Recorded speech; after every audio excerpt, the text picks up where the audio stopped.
नमस्कार मित्रमैत्रिणींनो, आज आपण बनवणार आहोत बटाट्याचं भरीत, पण थोडीशी पद्धत आज वेगळ्या पद्धतीने आणि ज्या पद्धतीने मी तुम्हाला दाखवणार आहे त्या पद्धतीने जर तुम्ही बटाट्याचं भरीत बनवलं तर अगदी जबरदस्त बनणार आहे। तर चला पटकन या रेसिपीला सुरू करायचं आहे। सगळ्यात अगोदर इथे 2 बटाटे मी शिजवून घेतलेत।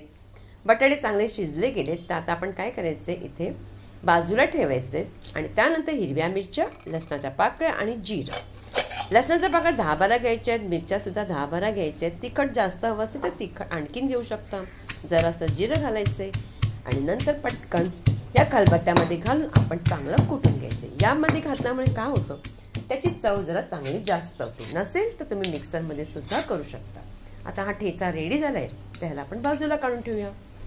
आता हे जे बटाटे आहेत ना, हे बटाटे कधी तुम्ही जास्त शिजवायचे नाही। जास्त जर शिजवले तर काय होतं, ते फुटतात आणि फुटले तर मात्र आपल्याला भाजायला मिळत नाही।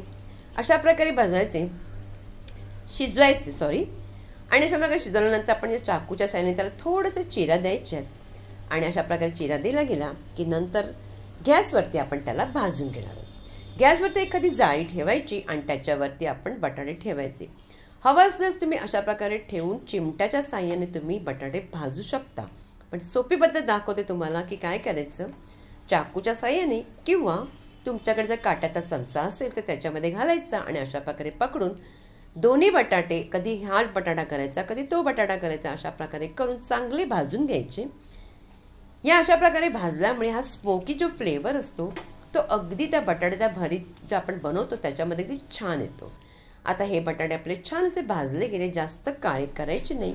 अशा प्रकारे भाजल्यानंतर गॅस बंद करायची आणि बटाट्यांना आपण थोडंसं थंड करून ठेवायचं।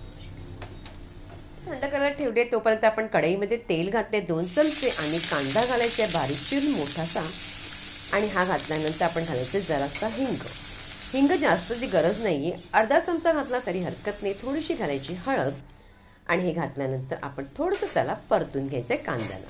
कांद्याला थोडंसं नरम करून घ्यायचे। जर तुम्हाला पटकन करायचं असेल तर तुम्ही काय करा, त्याच्यात मीठ घाला तर पटकन तो नरम होईल। तर इथे मी आज घातलं नाहीये। आता इथे घालायचे शेंगदाण्याचा कूट। शेंगदाणे थोडेसे घ्यायचे, अर्धे वाटीचे शेंगदाणे घ्या, चांगलं भाजून घ्या। भाजल्यानंतर त्याच्यात कूट करून घ्यायचे, थोडेसे ते दातामध्ये लागले पाहिजे अशा प्रकारे कूट करायचे। सगळी जिन्नस घातल्यानंतर आपण परतून घेतले आणि आता बटाटे घालायचे।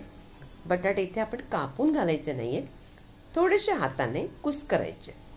आता हे दोन्ही बटाटे याच्यामध्ये कुस्करले गेलेत, कधी भरीत करताना अशाच प्रकारे कुस्करून घ्या, त्याच्यानेच त्याला अगदी चव असते। त्याचबरोबर आपण त्याला भाजूनही घेतले, तो स्मोकी फ्लेवरही छान येणार आहे। आता हे सगळंच आपण जिन्नस घातल्यानंतर पुन्हा चांगलं परतून घेतलं। आता परतल्यानंतर काय करायचं, मीठ राहूनच गेले तर मीठ घालायचं चवीपुरतं आणि अगदी भरभरून तुम्हाला जितकी हवी असेल तितकी कोथिंबीर घाला, अगदी मस्त लागतं। त्याऐवजी तुम्ही मेथी सुद्धा इथे घालू शकता। आता पुन्हा याला असं परतून घ्यायचं की सगळं अगदी जिन्नस आपण घातली अगदी एक जीव झाली पाहिजे। बटाट्याला सगळं कांदा, त्याचबरोबर कोथिंबीर, मीठ, हळद जे काही घातले ते सगळं अगदी लागलं पाहिजे आणि तव्यावरती चांगलं परतून घ्यायचं। भरीत करताना थोडंसं तुम्ही तेलाचा वापर थोडासा जास्त करा, तर त्याच्याने आणखीन बटाटे मस्त होतात। बटाटे सगळे आपण अगदी छान परतून झाले, आपलं हे भरीत रेडी झालंय। पण आणखीन एक आपण करणार आहोत। त्याच्यानंतर इथे घ्यायची फोडणीचं भांडं आणि त्याच्यामध्ये तेल घालायचं, अगदी मोठा एक चमचा घाला आणि हा जो ठेचा आहे तो ह्याच्यामध्ये घालायचा आहे। आपण प्रत्येक वेळा काय करतो की जे फोडणी असते ती आपण कांद्यावरती घालतो, ती कांद्यावरती न घालता आपण अशा प्रकारे फोडणीचं भांडं घ्यायचं, त्याच्यामध्ये तेल गरम करायचं आणि त्याच्यामध्ये घालायची। लसूण छानशी भाजून घ्यायची आणि नंतर अशा प्रकारे चांगली भाजली गेली की पटकन आपण मग ही फोडणी जे भरीत केलं आपण त्याच्यामध्ये घालायची। बघा आता ह्याच्यामध्ये आपण घालायची। आपण अशा प्रकारे जर तुम्ही एकदा केलं ना, अशा प्रकारे अशा करून बघा, ही पद्धत तुम्हाला नक्की आवडेल, अगदी मस्त लागतं। अशा वरती जेव्हा आपण घालतो ना फोडणी, त्याची चव आणखीन वेगळी लागते, आणखीन त्याला छान अशी चव येते। आणि अशा प्रकारे फोडणी घातल्यानंतर फक्त 2-3 सेकंड त्याच्यामध्ये परतून घ्यायचे। आता हे आपलं भरीत चांगलं रेडी झालेलं आहे। मी चांगलं अगदी व्यवस्थित त्याच्यात फोडणीचा परतली गेली आणि आता पटकन काय करायचं, आपण याला सर्व करायचं। आपण बघा एकदम प्लेटमध्ये काढायचे. हे आपण भरत कुठे कधी खाऊ शकतो. तुम्ही ज्वारीच्या भाकरीबरोबर, तांदळाच्या भाकरीबरोबर, चपातीबरोबर, भात डाळबरोबर सुद्धा खाऊ शकता. मस्त लागतं.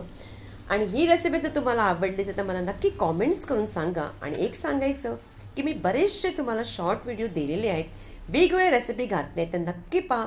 आवडल्यास त्यांनाही लाईक करा. आणि जर रेसिपी आवडत असेल तर सगळ्यांकडे शेअर करायचे. आणि पुन्हा भेटायचे आपण एका छानशा रेसिपी बरोबर.